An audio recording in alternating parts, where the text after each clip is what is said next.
Hey everyone, have you ever read the book of Genesis and come across Genesis chapter 6 verses 1 to 4?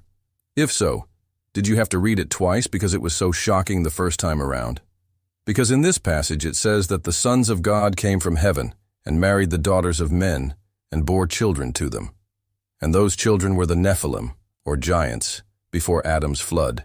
So were these fallen angels, if we assume they are angels, breeding with humans and corrupting God's creation? What does this all mean? Let's get into it. Okay, so for starters, this is one of those weird, mysterious passages in the Bible that when you read it, you just have to stop and think, what does this mean? Like, what in the world is going on here?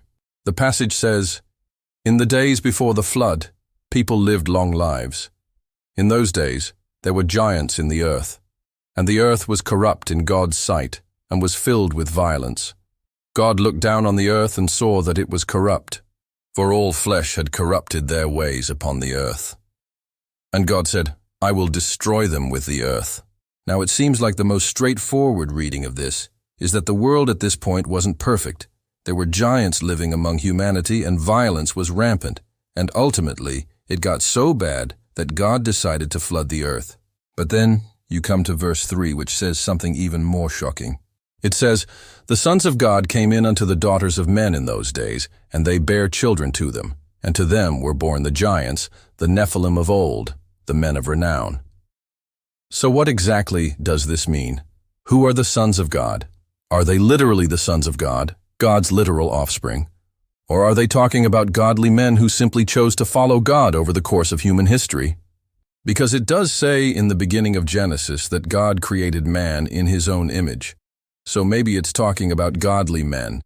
But then again, the word sons is plural, so it doesn't really seem to add up. I mean, why would God have multiple kids with multiple women and then not mention it anywhere else in the Bible? Unless, of course, this isn't talking about God at all. Unless the sons of God are actually fallen angels, which makes a lot of sense. If you look at the book of Enoch, which isn't in the Bible, but some people believe it was written by Enoch, the great-grandfather of Noah, it actually expands on this idea. He calls them watchers, and he says that the watchers were led astray by the wiles of the wicked one, Samael, or Satan, and they fell and corrupted God's creation.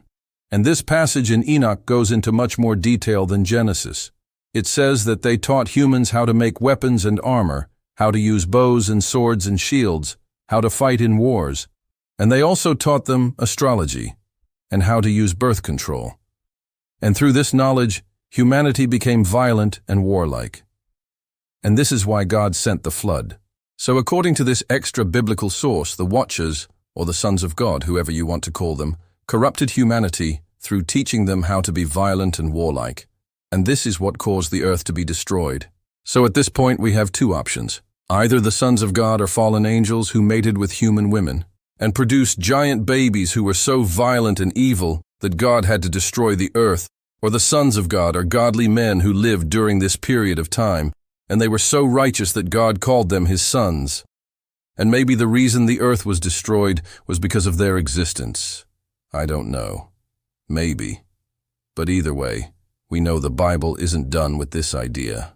Because after the flood, God made a big deal out of never doing that again. And he gave us the rainbow as a symbol of his promise. So clearly this was a big deal. So what do you think? Is this evidence of a pre-Adamic cosmic war? Or is it just a mysterious passage that the Bible leaves unexplained for whatever reason? Let me know your thoughts down in the comments below. I'd love to hear them. Also, if you enjoyed this video, please subscribe. It really helps me out. And as always, thanks for watching.